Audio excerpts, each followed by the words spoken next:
Assalamualaikum warahmatullahi wabarakatuh. Halo teman-teman, perkenalkan nama saya Almaliza Aulia dari kelas Sarjana Farmasi SF221B, mahasiswa dari Sekolah Tinggi Ilmu Kesehatan IKIPA Jakarta. Di sini saya akan menjelaskan materi tentang kinematika reaksi, dan di mana materi dari suatu mata kuliah matematika dengan dosen pengampu atas nama Ibu Farida Tuahuns SPD MSc.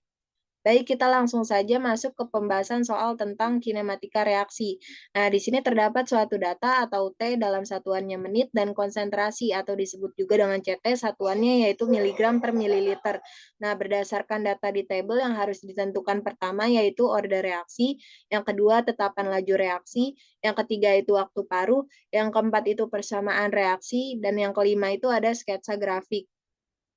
Nah, yang pertama kita harus menentukan order reaksinya terlebih dahulu. Order reaksi ini adalah order yang menunjukkan cara bagaimana konsentrasi atau reaksi mempengaruhi laju suatu reaksi kimia. Nah, di sini terdapat dua order, yaitu order 0 dan order 1. Untuk rumus kedua order tersebut, yaitu ada konsentrasi, tetapan laju reaksi, waktu paruh, dan persamaan reaksi. Dan rumus-rumus tersebut akan dibahas pada poin soal berikutnya. Nah, sebelum kita menentukan order reaksi, kita harus mencari persamaan regresi linear. Bagaimana sih cara mencari persamaan regresi linear itu? Cara mencari persamaan regresi linear itu dengan menggunakan Microsoft Excel. Nah, ini adalah data yang dihasilkan dari Microsoft Excel, yaitu order 0 dan order 1. Alangkah baiknya sebelum kita membahas hasil data tersebut, kita harus tahu nih bagaimana cara-cara agar bisa didapatkan data dari order 0 dan order 1 dari persamaan regresi linear tersebut. Kita langsung saja ke Excel. Nah, ini adalah data waktu dan konsentrasi yang didapatkan dari soal tadi. Kemudian kita copy, setelah kita copy langsung saja kita blok, kemudian kita pilih insert, kemudian kita klik di chart, ini ada sketcher, kemudian pilih yang smooth line. Maka akan muncul tampilan grafik dari persamaan regresi linear seperti ini. Nah, ini merupakan grafik pada order 0.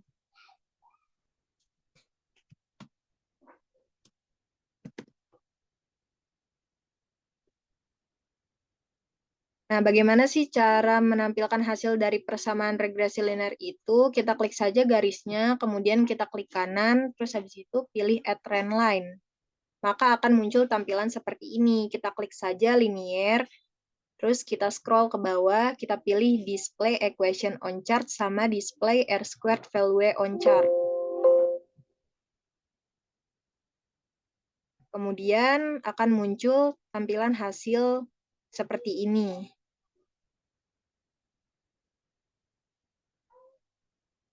Maka hasil dari persamaan regresi linear yaitu Y sama dengan A plus BX, di mana Y adalah absorbansi, A adalah nilai yang tidak mempunyai variabel X, B adalah nilai yang mempunyai variabel X, dan X adalah konsentrasi.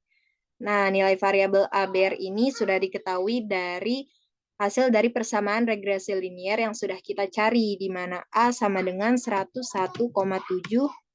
dan B adalah min 0,7743X. Tapi kita tidak usah menulis min-nya, karena itu hanya menandakan bahwa grafik tersebut sedang mengalami penurunan. Jadi kita tulisnya hanya 0,7743X. Dan untuk R-nya yaitu 0,9997.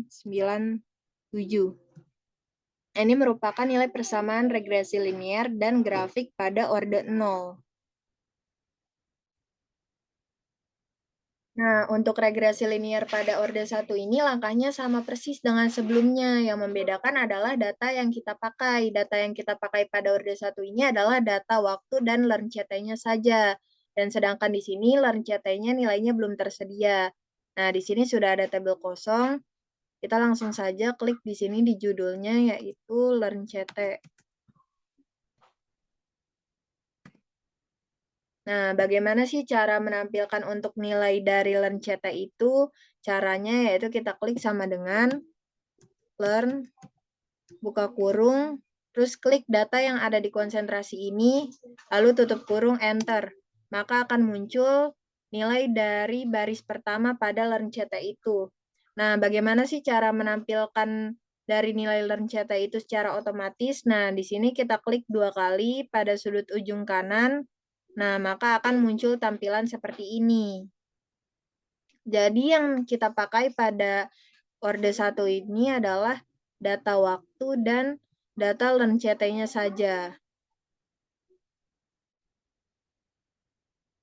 Jadi didapatkan persamaan regresi linier pada grafik orde 1 di mana Y sama dengan min 0,0282 X ditambah 5,2485 dan R-nya yaitu 0,8528. Jadi nilai untuk variabel ABR-nya ini sudah dapat diketahui dari hasil persamaan regresi linier yang tadi sudah kita cari.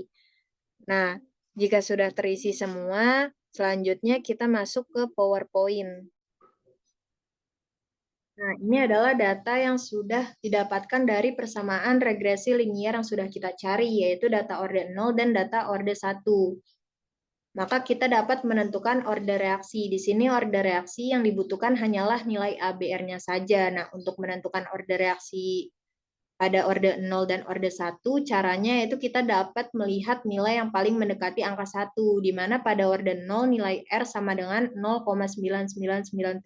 Jadi kesimpulannya pada soal kinematika reaksi, pada poin soal selanjutnya yang akan kita bahas, kita akan menggunakan orde 0.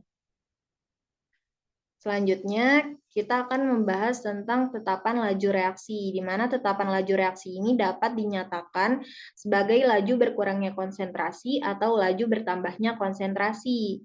Laju tetapan reaksi ini atau disebut juga dengan nilai K sama dengan B, di mana B ini sudah diketahui dari orde 0, yaitu 0,7743.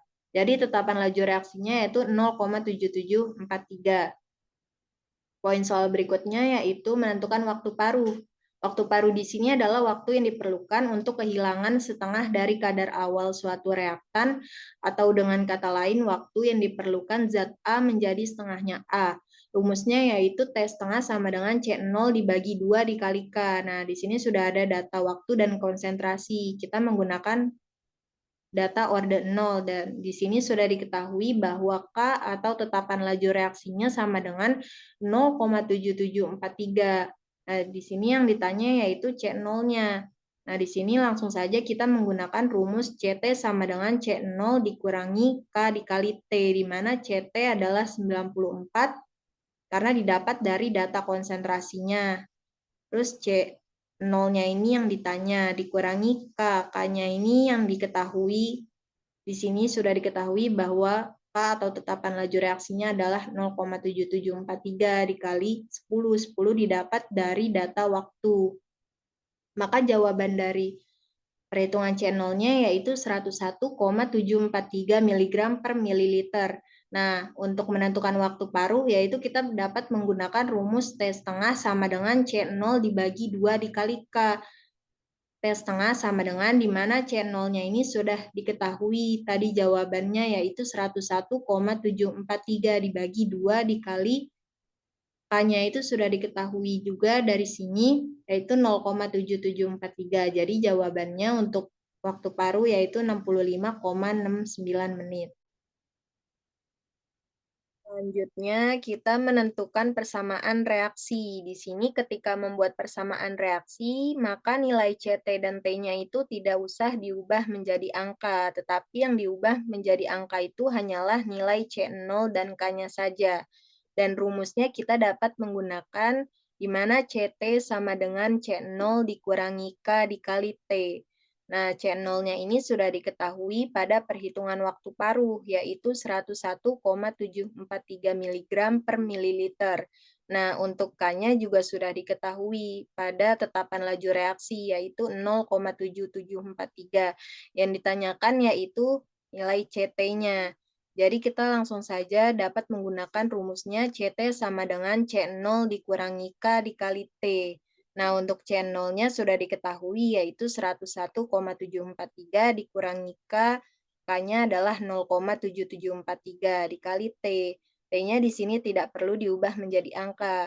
Jadi jawabannya yaitu 100,9687. Selanjutnya itu sketsa grafik. Di sini cara membuat sketsa grafik yaitu kita menggunakan data orde 0. Nah, ini adalah data dari persamaan regresi linier yang kita cari pada Excel. Nah, di mana nilai Y-nya sama dengan min 0,7743X ditambah 101,7 dan R-nya adalah 0,9997. Nah, di sini terdapat sumbu Y adalah konsentrasi, dan sumbu X adalah waktu. Sekian penjelasan materi dari saya tentang kinematika reaksi. Mohon maaf bila ada kekurangan atau kesalahan dalam penjelasan. Semoga bermanfaat. Terima kasih. Wassalamualaikum warahmatullahi wabarakatuh.